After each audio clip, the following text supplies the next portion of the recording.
ನಮಸ್ತೆ ಸ್ನೇಹಿತರೆ, ನಾನು ನಿಮಗೆ ಹೇಳ್ತೀನಿ ಜ್ಞಾನ ಜೊತೆ SKPJ. Welcome to my channel. ಇವತ್ತು ನಾನೇನಪ್ಪ ಅಂದರೆ ಬಾಳೆಕಾಯಿ ಮತ್ತು ಆಲೂಗೆಡ್ಡೆ ಹಾಕಿ ಸಾಗು ಮಾಡೋದು ತೋರಿಸ್ತಾ ಇದ್ದೀನಿ. ಚಪಾತಿ ಜೊತೆಗೆ ದೋಸೆ ಜೊತೆಗೆ ತುಂಬಾ ಚೆನ್ನಾಗಿರುತ್ತೆ. ಮಾಡೋದಕ್ಕೂ ಸಹ ತುಂಬಾ ಸುಲಭ. ಅದು ಹೇಗೆ ಮಾಡೋದು ಅಂತ, ಅದಕ್ಕೆ ಏನೇನು ಬೇಕು ಅಂತ ಇವಾಗ ನಾನು ತೋರಿಸ್ಕೊಡ್ತೀನಿ, ಬನ್ನಿ. ಮೊದಲಿಗೆ ನಾನಿಲ್ಲಿ 3 ದಪ್ಪ ಬಾಳೆಕಾಯಿ ಅಂದರೆ ಕಲ್ಲಂಬಾಳೆ ಅಂತ ಕರೀತಾರೆ, ಇದು ತುಂಬ ಚೆನ್ನಾಗಿರುತ್ತೆ ಪಲ್ಯಕ್ಕೆ ಎಲ್ಲ. ಇದು 3 ಕಲ್ಲಂಬಾಳೆ ತೊಗೊಂಡಿದ್ದೀನಿ ನೋಡಿ. ಇದನ್ನು ಮೇಲ್ಗಡೆ ಸಿಪ್ಪೆನೆಲ್ಲ ತೆಗೆದು ಸಣ್ಣಗೆ ಹಚ್ಕೊಂಡಿದ್ದೀನಿ. ತೀರಾ ದಪ್ಪ ಹೋಗಬೇಡ, ಒಂದು ಸಣ್ಣಗೆ ಹಚ್ಕೊಂಡ್ರೆ ಸಾಗೋಗಲ್ವಾ, ಚೆನ್ನಾಗಿರುತ್ತೆ. ಮತ್ತು ನಾನೇನಪ್ಪ ಅಂದರೆ ಇಲ್ಲಿ ಆಲೂಗೆಡ್ಡೆನ ಬೇಯಿಸ್ಕೊಂಡು ಸಿಪ್ಪೆ ತೆಗೆದು ಸ್ಮ್ಯಾಶ್ ಮಾಡಿ ಇಟ್ಕೊಂಡಿದ್ದೀನಿ.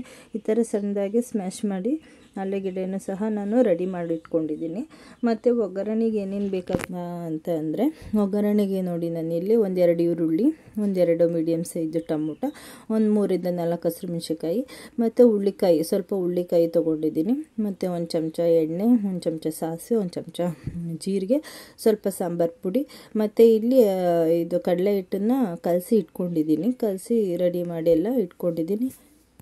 ಇವಾಗ ಮಾಡೋದು ವಿಧಾನ ತೋರಿಸ್ತೀನಿ ಬನ್ನಿ. ಮೊದಲು ಬಾಣಲಿ ತೊಗೊಂಡಿದ್ದೀನಿ. ಬಾಣಲಿಗೆ ಇಲ್ಲಿ 2 ಸ್ಪೂನ್ ಎಣ್ಣೆ ತೊಗೊಳ್ತಾ ಇದ್ದೀನಿ. ಎಣ್ಣೆ ಹಾಕ್ಕೊಂಡು ಬಾಣಲಿಗೆ ಎಣ್ಣೆ ಸ್ವಲ್ಪ ಚೆನ್ನಾಗಿ ಕಾದ್ಮೇಲೆ ಏನು ಮಾಡ್ತಾಯಿದ್ದೀನಿ, ಇಲ್ಲಿ ನಾನು 1 ಟೀ ಸ್ಪೂನು ಸಣ್ಣ ಚಮಚದಲ್ಲಿ 1 ಚಮಚ ಸಾಸಿವೆನ ಹಾಕ್ಕೊತಾ ಇದ್ದೀನಿ. ನೋಡಿ, ಸಾಸಿವೆ ಚೆನ್ನಾಗಿ ಸಿಡಿದ್ಮೇಲೆ 1 ಚಮಚ ಜೀರಿಗೆ ಹಾಕ್ಕೊಂಡಿದ್ದೀನಿ. ಹಿಂದೆಗೆ ಕರಿಬೇವಿನ ಸೊಪ್ಪು ಹಾಕ್ಕೊತಾ ಇದ್ದೀನಿ. ಮತ್ತು ಹಚ್ಚಿಟ್ಕೊಂಡಿರೋಂತಹ ಹಸಿರು ಮೆಣಸಿಕಾಯಿನೂ ಸಹ ಹಾಕ್ಕೊತಾ ಇದ್ದೀನಿ.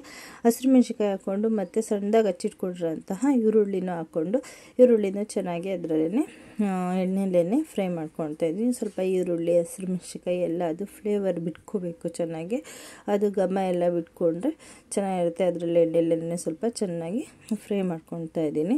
ಇವಾಗ ಫ್ರೈ ಆದಮೇಲೆ ಸಣ್ಣದಾಗಿ ಹಚ್ಚಿಟ್ಕೊಂಡ್ರಂಥ ಟೊಮೊಟೊನು ಅದ್ರ ಜೊತೆಗೆ ಹಾಕ್ಕೊತಾ ಇದ್ದೀನಿ. ಟೊಮೊಟೊನ ಚೆನ್ನಾಗಿ ಎಣ್ಣೆಲೇ ಫ್ರೈ ಮಾಡಬೇಕು. ಎಣ್ಣೆಲೇ ಚೆನ್ನಾಗಿ ಅದು ರಸ ಎಲ್ಲ ಒಂದೊಂದು ಸಹ ಅದ್ರ ಫ್ಲೇವರ್ನ ಬಿಡ್ತಾ ಹೋದಾಗ ಅದು ಟೇಸ್ಟ್ ತುಂಬ ಚೆನ್ನಾಗಿರುತ್ತೆ. ಇವಾಗ ನೋಡಿ, ನಾನು ಇಲ್ಲಿ ರುಚಿಗೆ ತಕ್ಕಷ್ಟು ಉಪ್ಪು ಹಾಕ್ಕೊತಾ ಇದ್ದೀನಿ.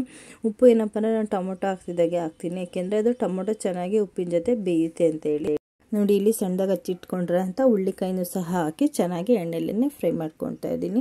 ಹುಳ್ಳಿಕಾಯಿ, ಟೊಮೊಟೊ, ಈರುಳ್ಳಿ ಎಲ್ಲ ಅದ್ರದ್ದು ಚೆನ್ನಾಗಿ ಎಣ್ಣೆಲೇ ಅದು ಫ್ಲೇವರ್ ರುಚಿಯೆಲ್ಲ ಇಟ್ಕೊಳ್ಳುತ್ತೆ. ಇವಾಗ ಸಣ್ಣದಾಗಿ ಹಚ್ಚಿಟ್ಕೊಂಡ್ರಂಥ ಬಾಳೆಕಾಯಿನೂ ಸಹ ಹಾಕ್ಕೊತಾ ಇದ್ದೀನಿ. ಬಾಳೆಕಾಯಿನೂ ಜಾಸ್ತಿ ನೀರು ಹಾಕಿ ಬೇಯಿಸ್ಕೊಳ್ಳಲ್ಲ, ಒಂದೇ ಸತಿ ಎಣ್ಣೆಯಲ್ಲಿ ಸ್ವಲ್ಪ ಅದು ಬಾಳೆಕಾಯಿ, ಈರುಳ್ಳಿ, ಟೊಮೊಟೊ ಅದು ಫ್ಲೇವರ್ ಎಲ್ಲ ಚೆನ್ನಾಗಿ ಹಿಡಿಲಿ ಅಂತೇಳಿ ಒಂದು 5 ನಿಮಿಷ ಎಣ್ಣೆಲೇ ಚೆನ್ನಾಗಿ ಬಾಣಲೆಲೇ ಅದನ್ನ ಬಿಸಿ ಮಾಡ್ಕೊಳ್ತೀನಿ, ಬೇಯಿಸ್ಕೊತೀನಿ ಸ್ವಲ್ಪ. ಆಮೇಲೆ ನೋಡಿ, ಅದಕ್ಕೆ ಎಷ್ಟು ಬೇಕು ಬೇಯಲಿಕ್ಕೆ ಅಷ್ಟು ಪ್ರಮಾಣವಾಗಿ ನೋಡಿ ಸ್ವಲ್ಪ ಚೆನ್ನಾಗಿ ಬೆಂದಿದೆ. ಸ್ವಲ್ಪ ಒಂದು ಮೀಡಿಯಮ್ ಒಂದು ಹದದಲ್ಲಿ ಇವಾಗ ನೀರು ಹಾಕ್ಕೊತಾ ಇದ್ದೀನಿ. ತುಂಬ ಜಾಸ್ತಿನೂ ನೀರು ಹಾಕ್ಕೋಬಾರ್ದು, ಒಂದೇ ಸತಿ ಸ್ವಲ್ಪ ಅದು ಬೇಯೋ ತನಕ ಹದದಲ್ಲಿ ಒಂದು ಸ್ವಲ್ಪ ನೀರು ಹಾಕ್ಕೊತಾ ಇದ್ದೀನಿ.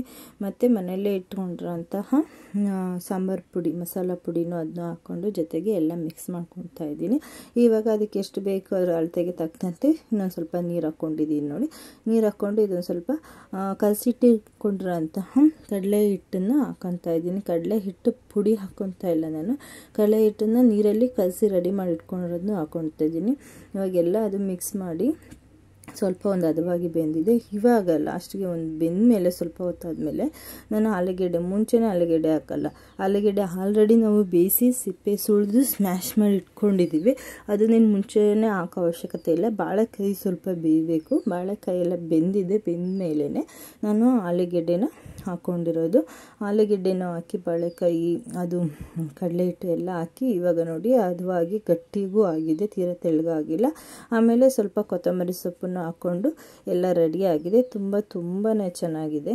ಈಗ ನೋಡಿ, ಬಾಳೆಕಾಯಿ ಆಲೂಗೆಡ್ಡೆ ಸಾಗು ರೆಡಿಯಾಗಿದೆ. ಚೆನ್ನಾಗಿರುತ್ತೆ. ನೀವು ಬಾಳೆಕಾಯಿ ಇದ್ದಾಗ, ಆಲೂಗೆಡ್ಡೆ ಇದ್ದಾಗ ಚಪಾತಿ ದೋಸೆ ಜೊತೆಗೆ ಮಾಡ್ಕೊಳ್ಳಿ, ತುಂಬ ಚೆನ್ನಾಗಿರುತ್ತೆ. ನೀವು ಟ್ರೈ ಮಾಡಿ. ಈ ವಿಡಿಯೋ ಇಷ್ಟ ಆದರೆ ಲೈಕ್ ಮಾಡಿ, ಶೇರ್ ಮಾಡಿ, ಕಮೆಂಟ್ಸ್ ಮಾಡಿ. Thank you for watching.